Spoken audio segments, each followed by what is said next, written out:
집사님이 그 말씀 다 이렇게 탁 배우시니까 제가 긴장이 확 됩니다. 오늘 저는 삶이 예배가 되게 하라는 그런 제목으로 연연하고 있습니다. 우리 옆사람과 인사나눕니다. 우리의 삶이 예배가 되게 합시다. 우리의 삶이 예배가 되게 합시다. 아멘. 한 주간도 평안하셨죠? 아멘. 한 주간도 여러분 주님과 이렇게 집중하고 살았습니까? 아멘. 아멘. 오늘 이 시간도 우리의 주님을 환영하고 모셔드립니다. 아멘. 여러분, 우리의 일상 속에서 나의 신앙을 지키고 하나님의 임재를 경험하는 그런 예배의 삶을 산다는 건 뭘까요? 참 쉽지 않은 일인데 그 좋은 예로 아주 오래전에 1600년대에 살았던 자신의 그런 매일의 일상 속에서 예배의 삶을 살았던 로렌스 형제라고 불리는 한 사람에 대한 이야기로 시작하겠습니다. 이분이 말하기를 하나님의 임재는 한때의 느낌이나 단계별로 따라가는 어떤 일종의 프로그램이 아니라 하나님의 임재의 경험은 삶의 방식이고 연습이면서 끊임없이 하나님께 집중하는 것이다 라고 했습니다. 여러분들은 어떻습니까? 우리는 어떻습니까? 한 주간도 여러분의 삶 속에서 우리의 삶 속에 끊임없이 하나님을 추구하며 집중하는 삶을 사셨습니까? 그렇게 산 줄 믿습니다. 아멘. 습관은 제2의 천성이라고 합니다. 이 로렌스 형제는 그 자신의 삶 속에서 집중을 유지하기 위해서 오랜 시간을 훈련하고 그것이 습관이 되었고 이제는 그 형제만의 일상의 그런 삶을 대하는 일종의 무의식적 방식이 되었다고 합니다.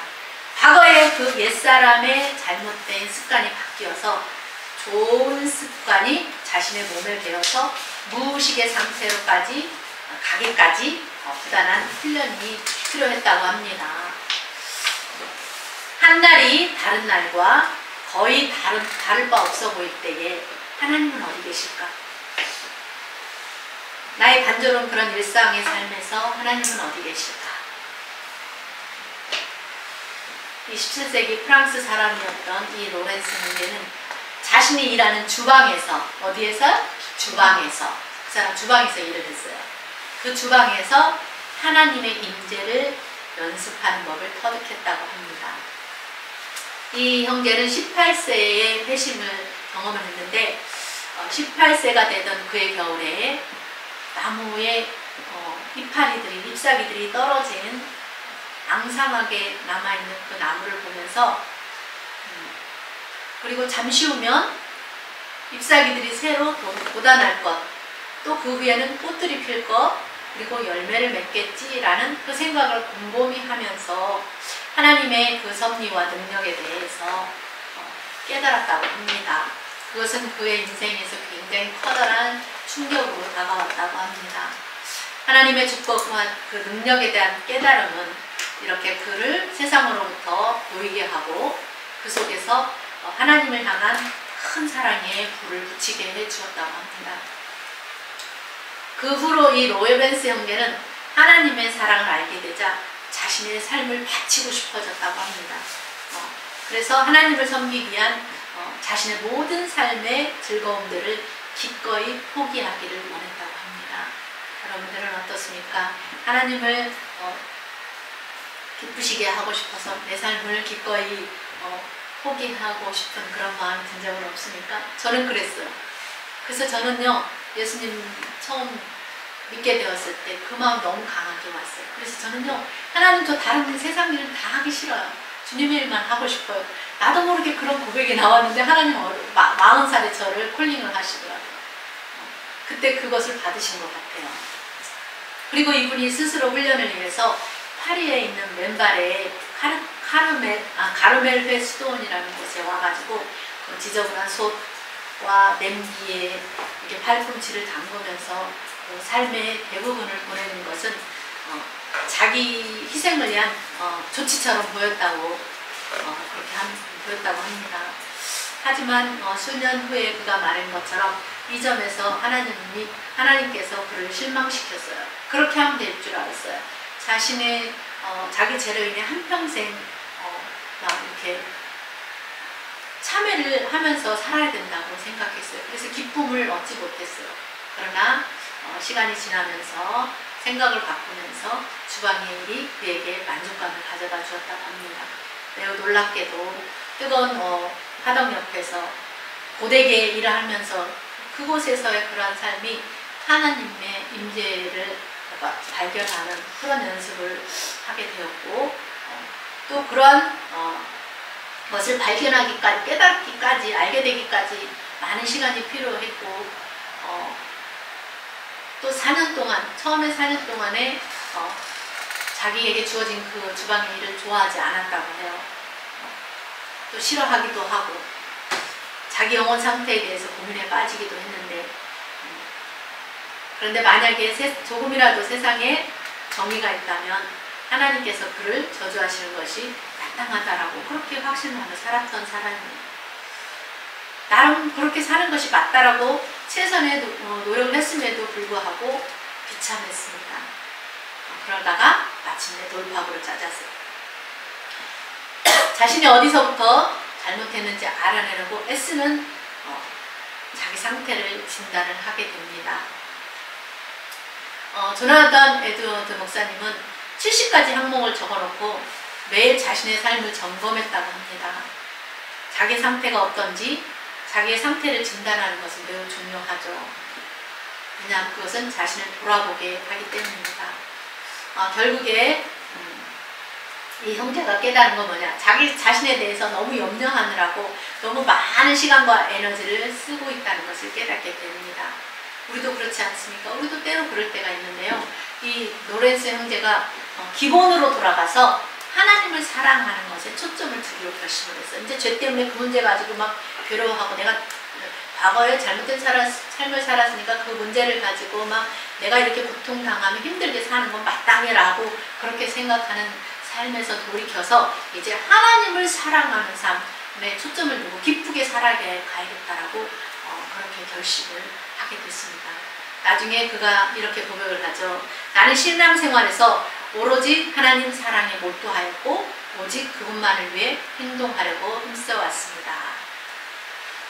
여러분, 내가 어떤 사람이 되든지 내가 잃은 자이거나 구원을 받은 자이거나 언제나 순수하게 하나님 사랑을 위해서 행동하기를 지속할 것입니다. 나는 적어도 놓지 않을 것이고 죽을 때까지 그분을 사랑하기 위해 내 속에 있는 모든 힘을 다할 것입니다 라고 그는 그렇게 말했습니다.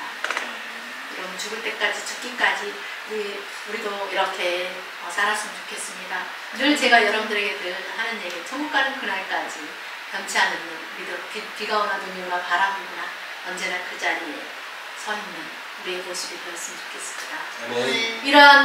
이 사람이 그렇게 생각이 바뀌자 그의 삶이 변화가 일어났어요. 그때부터 이 사람이 주방에서 하는 자신의 일 속에서 드디어 기쁨을 발견하게 됩니다. 여러분도 여러분의 일 속에서 기쁨을 찾으시기 바랍니다. 네. 그 후에 이제 그 사람이 하나님의 사랑을 위해서라면 이 땅바닥에 떨어진 그 지푸라기 하나를 주울 때도 즐거웠다라고 이렇게 말해요. 가장 천하고 환영받지 못하는 그런 일도 이제는 새로운 의미를 지니게 되었다고 말했습니다. 여러분들이 하는 모든 일들 다 중요합니다. 소중합니다. 어느 것 하나 귀하지 않는 것이 없습니다. 우리가 하는 모든 일들이 마치 울퉁불퉁한 퍼즐 조각처럼 생겼지만 그것이 맞춰질 때 아름다운 세상이 되지 않겠습니까? 우리도 이 로렌스 형제처럼 우리가 하는 일 가운데에서 즐거움과 의미를 발견했으면 좋겠습니다.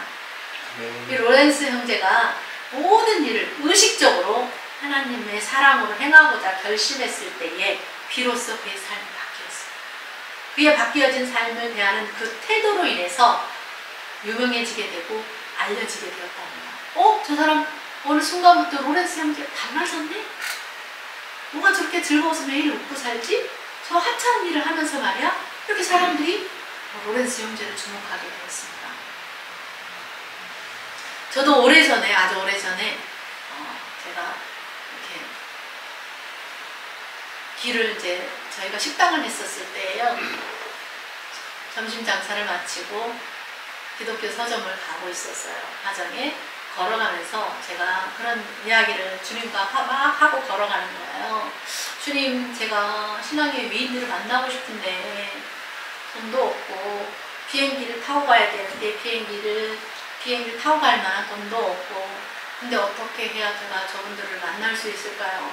어떻게 해야 될지 모르겠어요. 라고 그렇게 한 얘기를 막 쭉 하면서 혼자 막 걸어가고 있었어요. 그런데 갑자기 그때 성령께서 뭐라고 말씀하시냐? 책으로 만나라. 책으로 만나라. 할렐루야, 주님 감사합니다. 막 이제 그러면서 속에서 나도 모르게 힘이 팍 솟아나죠. 그때부터 제가 점심 장사가 끝나면 기독교 서점에 가서 책을 사다가 쌓아놓고 읽기 시작을 했어요. 저 책 무지 많이 읽었습니다. 너무 많아서 너무 많이 버렸어요. 네. 그렇습니다, 여러분.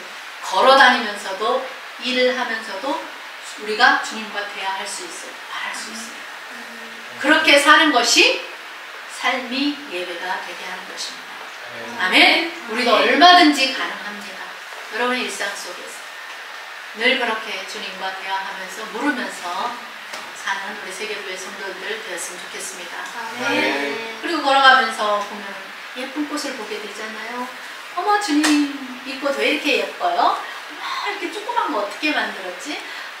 어떻게 이렇게 예쁘게 만드셨어요? 저 가끔 그렇게 얘기하잖아요. 우리가 기쁜 일이 있어서 기쁜 게 아니라, 웃을 일이 있어서 웃는 것이 아니라, 정말 주님과 이렇게 대화를 하고 그런 이야기를 하면 기뻐지는 거예요. 그렇게 하면서 주님과 더 친밀해지는 거예요. 그럼 신앙생활이 재미있어집니다.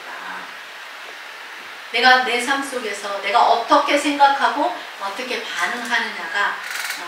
반응하느냐는 내가 생각하고 결정하는 것에 따라 달라질 수 있어요. 남이 결정해 주는 거 하잖아. 내가 그렇게 생각하고 결정하고 살면 돼요. 내 환경이 힘들고 어려워도 나는 내 마음은 그렇지 않다라고 그렇게 결정하고 내가 그렇게 살면 됩니다. 저도 옛날에 많이 힘들 때 있었어요. 근데 사람들이 저에게서 그 힘듦을 발견하지 못했다고 그랬어요. 굉장히 얼굴이 어쩌면 그렇게 평안해 보여요. 너무 좋아 보여요. 그게 사람들이 저에게 하는 말들이었어요. 근데 사실 그때 굉장히 심리적으로, 심적으로 많이 힘든 적이었거든요. 왜? 주님이 내 안에 계시니까, 주님과 함께 하니까 제가 그렇게 살 수 있었던 거죠. 사람이 행복해서 행복한 것이 아니라, 기쁜 일이 있어서 기쁜 것이 아니라, 웃을 일이 있어서 웃는 것이 아니라 내 삶 속에서 내가 생각하고 내가 결정하고 내가 어떻게 반응하느냐는 굉장히 중요합니다. 어떤 사람은 좋은 것을 보고도 부정적으로 말하는 사람이 있고, 또 칭찬해 줄 수 있는 것을 보고도 비난하거나 비하하기도 하죠. 아름다운 것을 보고도 아름답게 보지 못하는 왜곡된 시각으로 보고 부정적인 시각으로 바라보는 경향이 있는 그런 것을 바꿀 수 있는 것은 내가 내 삶의 태도를 어떻게 하느냐에 따라서 내 삶의 변화의 태도에 따라서 달라지는 것입니다.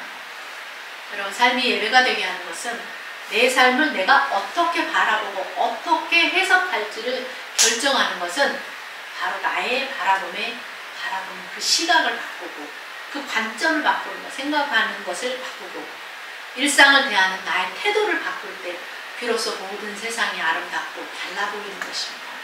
그때가 바로 거듭남 회심의 때입니다. 내 눈에 있는 나의 바라봄의 그 시야를 가리는 그 비닐이 사도 바울의 눈에서 비닐이 벗겨진 것처럼 그렇게 가렸던 것이 보이지 못하게 가렸던 그 무엇인가가 벗겨질 때에 비로소 내 생각의 편견이 벗겨지고 하나님이 원하시는, 하나님이 만드신 아름다운 세상을 아름답게 볼 수가 있게 됩니다. 로렌스 형제는 그 비닐이 벗겨져서 회심을 경험한 것이고, 그리고 그는 달라지기로 결심하고 아주 작고 사소한 그런 일 속에서도 그것을 기쁘게 바라보고 일을 할 수 있었습니다.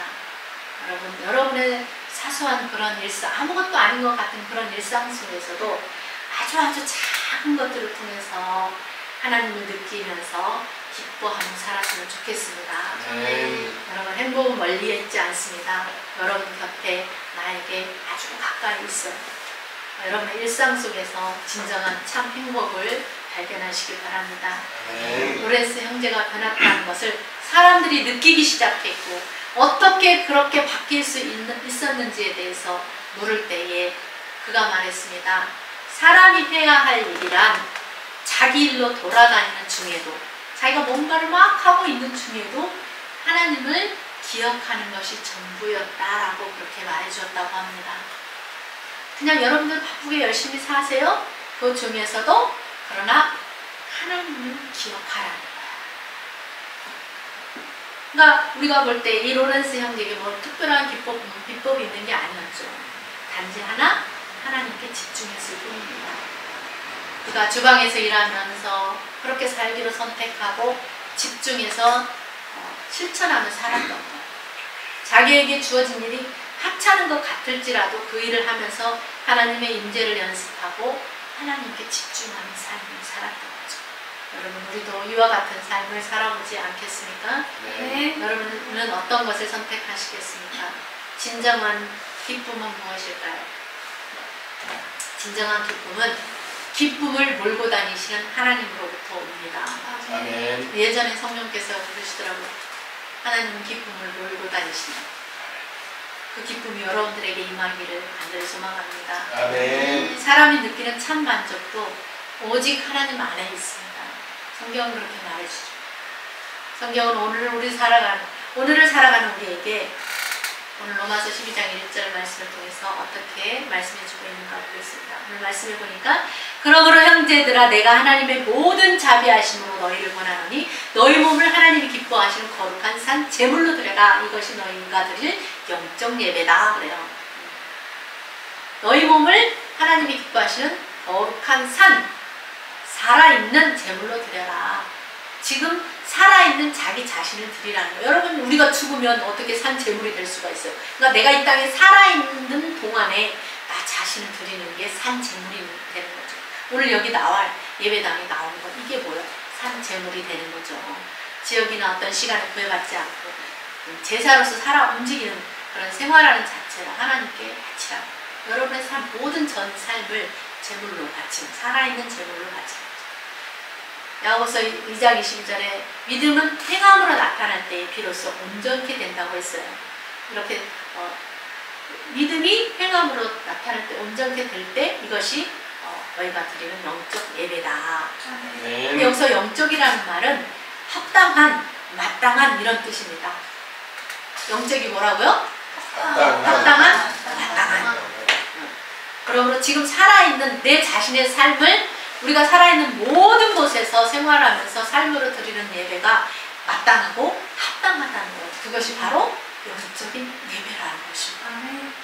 구약시대처럼 막 피의 제사가 아니라 예수 그리스도를 믿음으로 말미암아서 변화된 사람이 자신의 전 인격을 다 들여서 드리는 예배를 생활로서 드리는 예배를 말합니다.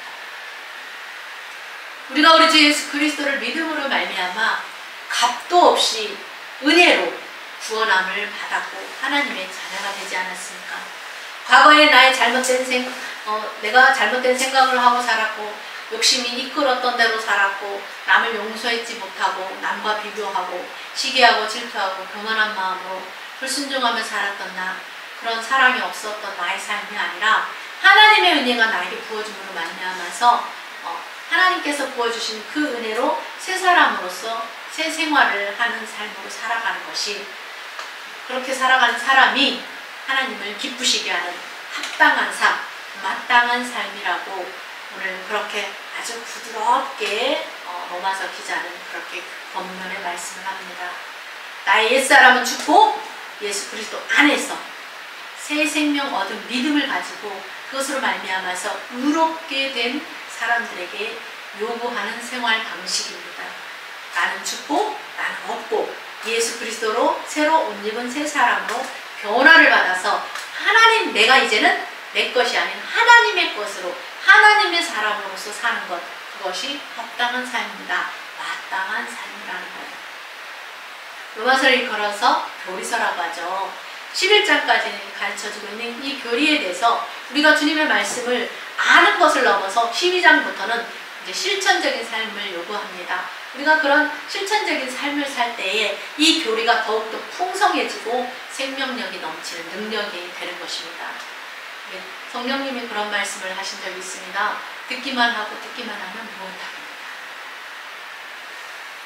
하나님이 우리에게 원하시는 삶은 실천적인 삶이다. 즉, 이 말은 뭐예요? 믿음이 행함으로 나타나는 삶을 말합니다. 우리가 좀 더 성숙한 그리스도인이 되는 데까지 나아가는 거예요. 사람들이 본받을 만한 그런 사람이 되는 데까지 나아가는 삶. 아, 저 사람 안에 뭐가 있길래 궁금하다. 그래서 다른 사람이 궁금해하는 데까지 나아가는 삶. 우리 삶을 통해서 하나님이 영광을 받으시도록 사는 삶까지 나아갈 때 주님이 영광을 받으십니다. 아멘. 그러기 위해서 우리의 모든 일을 믿음 안에서 기쁨으로 하는 거예요. 그렇게 살면 하나님의 영광이 되기 때문에. 로마서 기자는 우리 그리스도의 사람들이 그렇게 살기를 간절히 바라는 마음을 담아서 부드럽게 본면의 편지를 썼어요. 그러므로 우리가 우리의 모든 삶의 가치와 의미를 누구께? 하나님께, 우리 주님께 두고 주님을 섬기는 삶을 사는 것에 초점을 두고 살아가야 된다는 거예요. 너희의 몸을 하나님이 기뻐하시는 거룩한, 다시 말해서 흠이 없는 산 제물로 드리는 것, 그것이 바로 하나님이 기뻐하시는 영적 예배, 합당한 예배다. 또한 너희 몸을 하나님이 기뻐하시는 거룩한 산 제물로 드리라는 말에서, 여기서 제물이 된다는 말은 우리의 삶을 말하는 거예요. 자기 희생과 헌신의 삶을 말합니다. 그래서 우리가 드려야 되는 합당한 예배란 바로 우리의 몸을 하나님이 기뻐하시는 거룩한, 흠이 없는 살아있는 제물, 내가 여기서 살아있는 동안에 산 제물로서의 삶을 하나님께 드리는 것을 말합니다. 아멘. 로마서 기자는 삶이 예배가 되는 삶을 살아야 된다고 하면서 이어서 오늘 2절 말씀에 보니까 너희는 이 세대를 본받지 마라. 그리고 오직 마음을 새롭게 함으로 변화를 받아 하나님의 선하시고 온전하신 뜻이 무엇인지 분별하라고 합니다. 앞에서 말했던 이 로렌스 형제가 자기가 어디에서부터 잘못되었는지 알아내려고 애쓰는 그런 모습으로 살았고, 또 나중에는 이 세대를 본받지 않는 그런 삶을 살기를 힘썼습니다. 오늘 우리도 내가 어디에서부터 잘못됐는지 알아내려고 애씀이 있어야 돼요. 그리고 로렌스 형제가 자기의 몸을 하나님이 기뻐하시는 거룩한 삶을 산 제물로서의 삶을 그렇게 살았던 것처럼, 자기가 일하는 그 주방에서 자기가 맡은 일이 그게 참 하찮은 일이었어요. 그럼에도 불구하고 그것마저도 기쁘게 받고 자기 마음의 중심을 하나님께 두고 시선을 하나님께로 고정하고 하나님만을 집중하고 그 일하는 삶 속에서도 자기에게 주어진 일을 기쁨으로 감사하게 그렇게 일을 함으로써 삶이 예배가 되는 그런 영적 예배자의 합당한 삶을 살았던 것처럼, 우리도 이 세대를 본받지만 우리의 마음을 새롭게 해야 돼요. 우리 매일 새롭게 해야 돼요. 오늘도 새롭게 하고 내일도 새롭게 하고. 그렇지 않으면 우리의 생각이나 습관이 자꾸 과거로 고무줄처럼 돌아가려고 하기 때문에, 그래서 매일 새롭게 해야 돼요. 자꾸 새 것을 집어넣어야 되는 거예요. 옛 것은, 새 것이 들어가면 그 자리를 옛 것이 빠져나와야 되는 거죠. 그래서 자꾸 하나님의 말씀에 샘물 같은, 새롭게 샘솟는 샘물 같은 하나님 말씀을 우리 안에 계속해서 부어낼 때 우리의 마음이 새롭게 변화를 받음으로써 하나님이 기뻐하시고 온전하신 뜻이 무엇인지 분별할 수 있게 되고, 그것을 통해서 삶이 예배가 되도록 그렇게 살았던 것처럼 우리도 그렇게 삶이 예배가 되도록 살아내시기 바랍니다. 그러니까 우리가 하나님이 아벨과 제물을 받으셨다는 거 잘 알고 있잖아요. 하나님이 아벨의 제물만 받으신 것이 아니라 그의 삶도 받았어요. 그래서 아벨하고 제사 사이에 뭐가 있어요? 과가 있어요. 과. 아벨, 과, 제물을. 그래서 아벨, 과는 뭐예요? 아벨의 삶을 말합니다. 삶과 제사를 드렸어요. 제물을 드렸습니다. 그래서 하나님이 그의 전 삶을 받으신 거예요. 다윗도 어때요? 양치기 목동의 삶을 사는 중에서도 그가 늘 푸른 초장 가운데서 늘 하나님의 말씀을 묵상하고 기도하며 찬양하며 수금을 타면서 그렇게 삶이 예배가 되도록 살았다는 것을 우리 성경을 통해서 잘 알잖아요. 욥이라는 인물도 마찬가지예요. 자기가 가진 재물을 부귀와 명예 권세를 가졌어요. 욥은. 그래서 자기가 가진 그런 모든 것을 가지고 이 세상에는 자기 스스로 살아갈 수 없는 사람들이 있어요. 그러한 가난한 삶을 돕는 그런 삶을 산 사람이 바로 욥이에요. 그런 삶이 예배가 되는 거예요. 욥은 뿐만 아니라 억울한 일을 당하는 사람들도 돕고 살았습니다. 그런 거짓 없이 정직하게 의롭게 하나님을 경외하며 악에서 떠난 온전한 삶을 살았다고 했습니다. 또 요셉도 어떠한 형편에서도 우리가 창세기 35장부터 50장까지 쭉 보면 요셉의 삶의 이야기가 드라마처럼 펼쳐지잖아요. 요셉의 삶도 마찬가지예요. 그의 삶이 그냥 예배가 되는 그런 삶을 살았다는 것을 알 수가 있습니다. 또 우리 믿음의 조상 에스더는 죽으면 죽으리라는 그런 믿음으로, 아브라함은 하나님을 믿음으로, 야곱은 밤낮 없이 외삼촌 라반의 집에서 양을 치면서 잠도 제대로 자지 못하면서 자기에게 주어진 그 삶을 불평하지 않고 성실하게 살았습니다. 우리의 믿음의 조상들은 다 이렇게 삶이 예배가 되는 삶을 살았어요. 본보기가 되었습니다. 이 삶이 예배가 된다는 것은 하나님을 내 마음의 중심에 두고 살아가는 삶을 말하죠.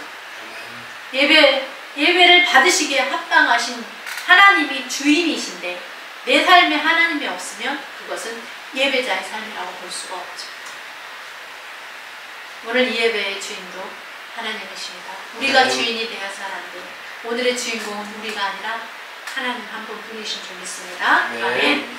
여러분의 삶 속에서 주님을 늘 생각함으로 삶이 예배가 되게 하셨으면 좋겠습니다. 아멘. 그리고 우리도 우리 믿음의 조상들을 따라 그들의 삶이 본받읍시다. 너희도 이렇게 살았으면 좋겠어 라고 하나님이 이 성경을 우리에게 주셨잖아요. 하나님이 예배 아무리 말씀을 해주신다고 할지라도 우리의 기억에는 한계가 있어요. 그래서 기록된 말씀을 주셨잖아요. 잃어버리면 또 펼쳐서 그 자리 또 펼쳐서 읽을 수 있잖아요. 그러니까 얼마나 감사해요. 이 기록된 말씀을 우리에게 주신 것 너무나 큰 은혜입니다.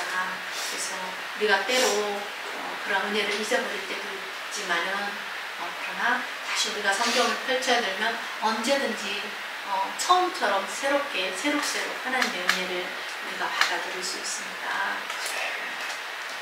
예수님과 선진들의 그런 삶을 저와 여러분들이 우리가 롤모델을 삼아서 멋지게 살아가는 크리스찬들이 되기를 간절히 소망합니다. 아멘. 우리가 그렇게 살아갈 때에 하나님을 기쁘시게 하는 삶이 예배가 되게 하는 저와 여러분의 삶이 되기를 주님의 이름으로 축원합니다. 아멘. 기도하겠습니다. 이 말씀 생각하면서 잠시 같이 주여 삼창하고 기도하겠습니다.